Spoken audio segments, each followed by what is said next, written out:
But here's where I come from. I was at these parties. I was at these meals. I was at these meetings. I was at these cookouts. And there were good people. It wasn't all like maniac, like people who were.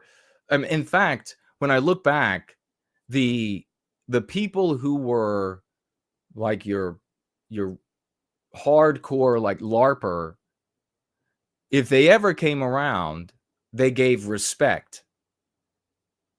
These groups didn't uh, really allow prisoners who joined Aryan nations in prison to come and associate. Okay. And people made their cases. It was all white. It was 100% white.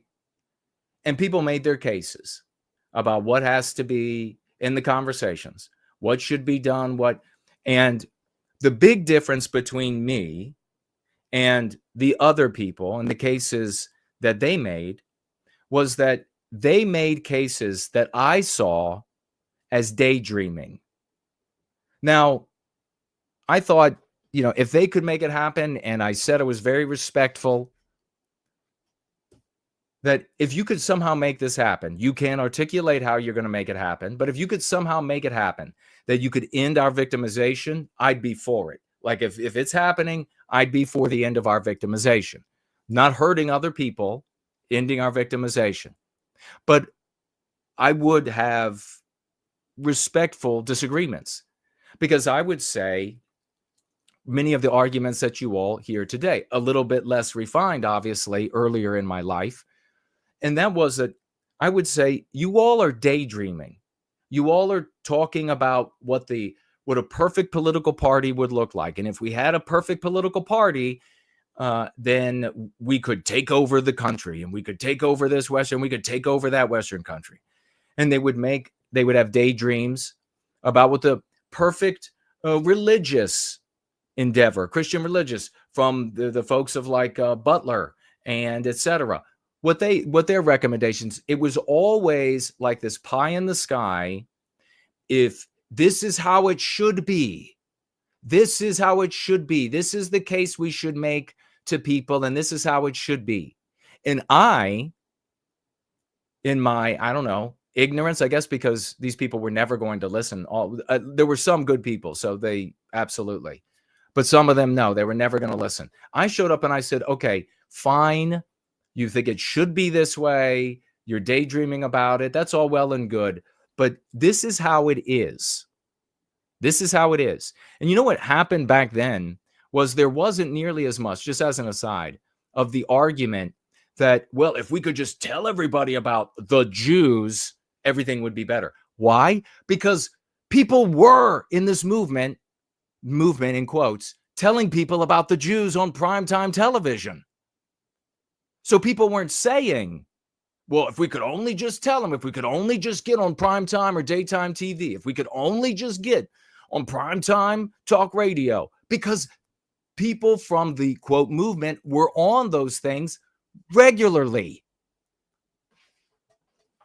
So I said, here's the big difference between Jason and everything else. I said, it's all well and good to daydream. It's all well and good to talk about how it should be.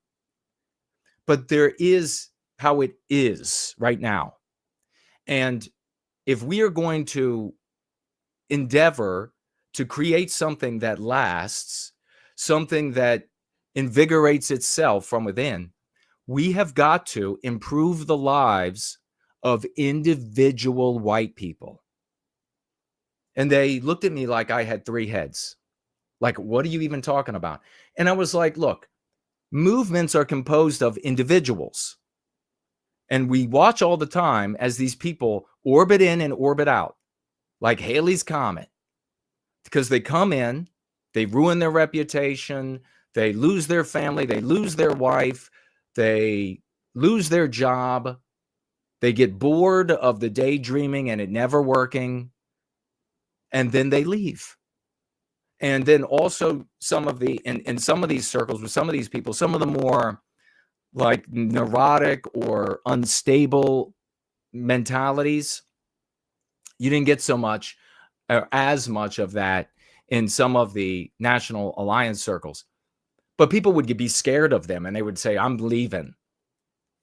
I'm not going to go to my job. I'm not going to be under this like onus to have to go and tell everybody at my work that every person born Jewish is of the devil and forget it. And they would leave, good people, and they would drive off. Literally, I just had a memory of a guy leaving in a Jaguar.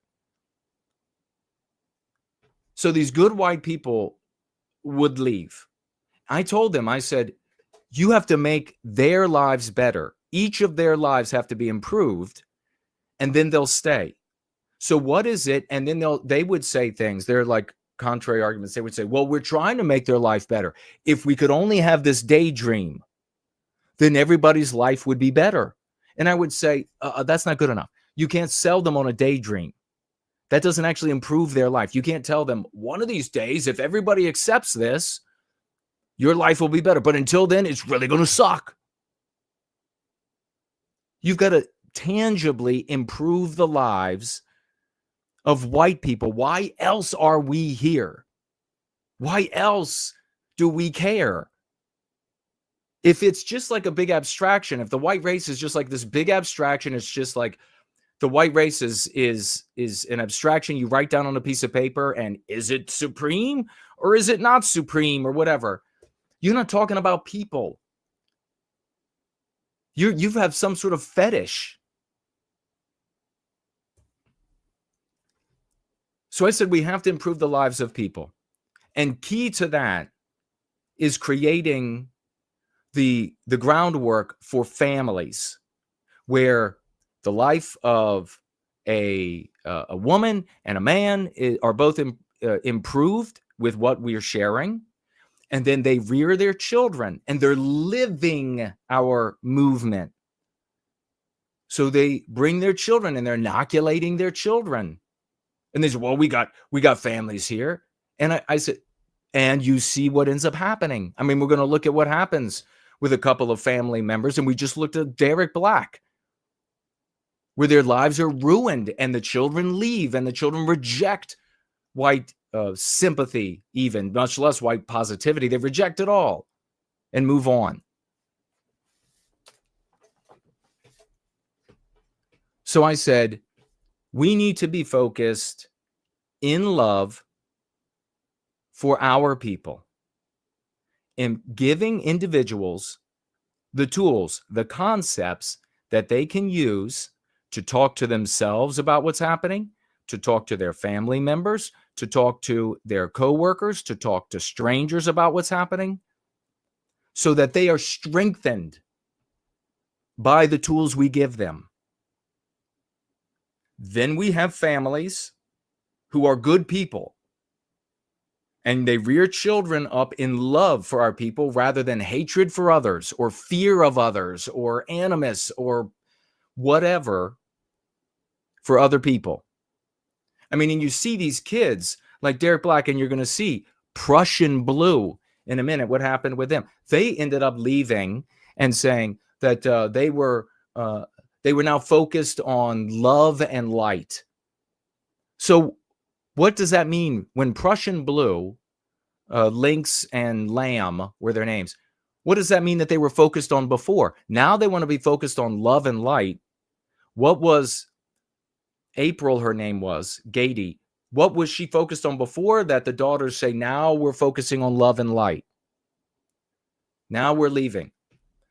So that is really the fundamental difference. That's really where, Jason, I really had this, like epiphany today where it's endless, as I say, with all of this multiracial, anti-Jew spurging morass of sewage treatment plant, and every new white female coming along that immediately goes from 30-some thousand followers to 90-some thousand followers, immediately bends the knee to Fuentes as the great originator of the movement, which is the substance of which is anti-Jew spurging and the exact same nonsense of if we could just get enough people to hear it, then everything would change. We just need people to hear the arguments. We need people to hear the truth. That's all that has to happen. They just hear the truth, and then everything changes. And I said, no, that's not it. Because back then I'm like, look at these people are going on television. They're being given respect in some scenarios. They're regularly talking. People can go to their websites. People can subscribe to their newspapers and their mailers back then. People were leafleting all the time. So this isn't changing anything. This isn't benefiting us at all. So that was the big difference between Jason and the quote pro-white movement. On one hand, you had the daydreaming about what it should be like and what would be perfect. And amidst the daydreaming, the backup underpinning of that was it's not like that because of the Jew and because of other non-white people as well. So there was that negative focus on non-white people. And I said, that doesn't benefit anybody. In fact, we see it harming people, and we see how people's lives are ruined with it. So if we're going to be an actual movement that cares about white people, we need to actually care about individual white people. When they come in contact with us, their life has to get better, not worse.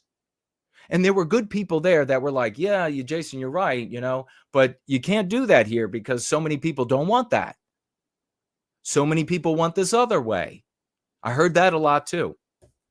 In fact, talking about a nice car driving off, the guy in the Jaguar, there was a guy who drove at that time, a brand new top of the line Porsche. And that was one of the people that told me, I agree with you, Jason, but these people, they don't want it. They don't want it. They've got a vision, and too many of them are hooked on that. And I said, but this is the right thing. I can win them over. Look how wrong I was.